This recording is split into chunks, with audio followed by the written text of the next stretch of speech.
Olá, queridos alunos, tudo bem com vocês? Nós vamos então começar aqui o nosso vídeo das unidades de 1 a 4 da disciplina Biólogos, Formação, Atuação e Regulação. Na verdade, na unidade 1, né, a unidade começa falando sobre o exercício profissional e acadêmico. Então, é bem interessante vocês irem observando o histórico da profissão, né? Na verdade, as profissões de biólogo e biomédico foram criadas pela Lei 6.684, em 3 de setembro de 79. Então, no Brasil, a profissão não é tão recente assim, né? E o texto vai mostrando, então, ali qual é o histórico dessa profissão no Brasil. Logo depois disso veio o decreto, deixa eu colocar o cursor aqui, o decreto 88.438, de 23 de junho de 83, né? Em que o conselho diz que as funções do biólogo e do biomédico seriam formular e elaborar estudo, projeto, pesquisa científica básica e aplicada em vários setores da biologia ou a ela ligados, né?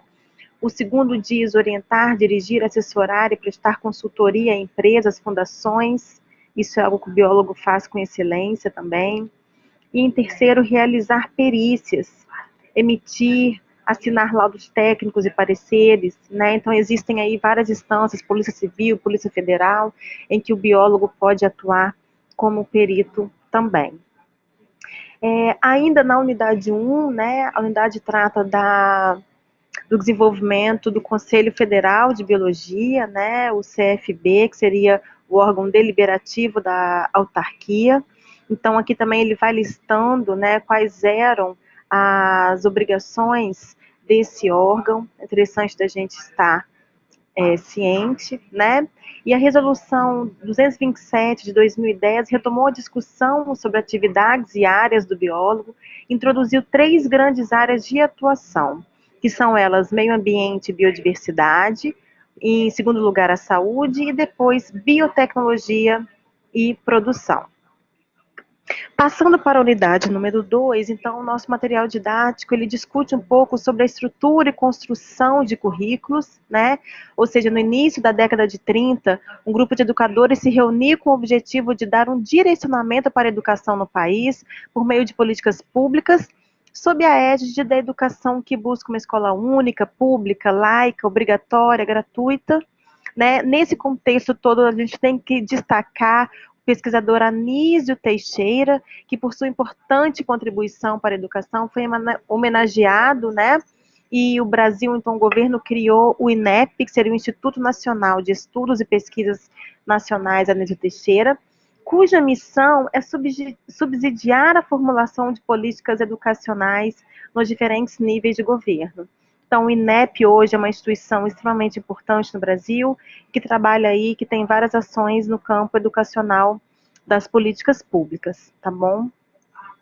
Continuando, o segundo tópico da unidade 2 fala sobre atualização na legislação para a formação do biólogo. Então, foram criadas as DCNs, que estão em vigor até hoje. Uma DCN é realmente um documento norteador na construção dos currículos. Então, todas as universidades que oferecem cursos de biologia, elas devem estar pautadas na DCN, tá? No que diz respeito às ciências biológicas, bacharelado, o que nós temos hoje é uma carga horária de 3.200 horas, e na licenciatura, o que nós temos hoje é uma carga horária de 2.800 horas em 3 anos, tá? Mas isso depende muito de governo, já existe até uma nova proposta para uma futura mudança nesse quadro de horário, tá? Partindo então para a unidade 3, a unidade fala muito sobre bioética, né? Na verdade, o que é ética? Ética ou você tem ou você não tem. Não existe um meio termo. Não é uma qualidade ou posição social ou de postura que você toma diante da vida, mas sim é a essência de um ser que não consegue trair seus próprios princípios. Gente, assim como em qualquer profissão, existe uma ética por trás das ações, né? No caso, a bioética é a ética por trás da biologia. Ou seja, nós como profissionais precisamos cumprir regras e ser sensíveis e ser fiéis a critérios que já foram estabelecidos, para a gente não cair em problemas. tá bom? O tópico 2 dessa unidade, então, fala sobre atuação profissional, né? Nas diferentes áreas de atuação do biólogo, é necessário observar os pressupostos e os requisitos legais e éticos para assegurar sua correta atuação. É imprescindível que ele esteja inscrito em um conselho de sua região. Então, o biólogo, né, o profissional que vai atuar como biólogo, ele precisa estar registrado no CRBio, isso é condição para o biólogo bacharel, não é para o licenciado ainda, mas para o bacharel já é, tá bom? Bom, depois a unidade passa a descrever quais são os programas de pós-graduação na área de ciências biológicas, e aqui ainda existem algumas diferenças e dificuldades de entendimento. Quando a gente fala especialização lato sensu, nós queremos dizer de uma especialização que não é o mestrado e doutorado. Muitas vezes as pessoas falam assim, eu vou fazer uma pós. Mas, na verdade, pós-graduação, ela é tudo que vem após a graduação. Ela pode ser do tipo lato sensu, ou ela pode ser do tipo stricto sensu.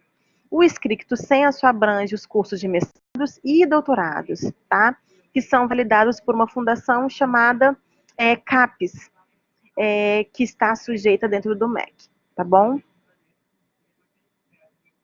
Bom, a unidade 4, então, fala sobre ambiente, tecnologias e seus avanços. Então, a unidade começa dizendo que a resolução do Conselho Federal de Biologia, o CFBio, de 2010, trata da regulamentação das atividades profissionais e as áreas de atuação do biólogo, né, que podem ser em meio ambiente, biodiversidade, saúde, biotecnologia e produção. Podemos entender, então, que as questões relativas ao ambiente, tecnologias e seus avanços estão contempladas nessa resolução, ok? Então, a unidade continua falando um pouquinho da responsabilidade social no âmbito empresarial, tanto as ações que relacionam seus funcionários e a busca de resultados da empresa, assim como as suas atividades e processos no ambiente e na sociedade em que ela está inscrita, tá? Para o Ministério do Meio Ambiente, a responsabilidade socioambiental está ligada a ações que respeitam o meio ambiente e a política que tenham como um dos seus principais objetivos a sustentabilidade. Então, gente, eu quis ressaltar essa parte do texto, porque muitos biólogos hoje procuram a área ambiental, né? A área ambiental é um grande nicho do nosso mercado como biólogo, mas existe a chamada responsabilidade socioambiental, que está muito ligada hoje em dia à sustentabilidade. Então, sustentabilidade é o nome do jogo quando se quer trabalhar com meio ambiente, seja como bacharel, ou seja mesmo na área de licenciatura, em que você vai trabalhar com educação ambiental, nós devemos, então, respeitar a, a chamada responsabilidade socioambiental. E para terminar, o biólogo tem um papel fundamental de nortear as ações de responsabilidade socioambiental ou social. Então, para esse autor Dias, né, a responsabilidade social em questões ambientais se traduz em que? Adoção de práticas que extrapolam os deveres básicos, tanto do cidadão quanto das organizações. Constituem-se, em sua maioria, em ações voluntárias, que implicam comprometimento maior que a simples adesão formal em virtude de obrigações advindas da legislação. Então, ou seja, a responsabilidade social, ela vai muito além de cumprir regras, né? É realmente uma adoção de práticas que extrapolam os deveres básicos do cidadão.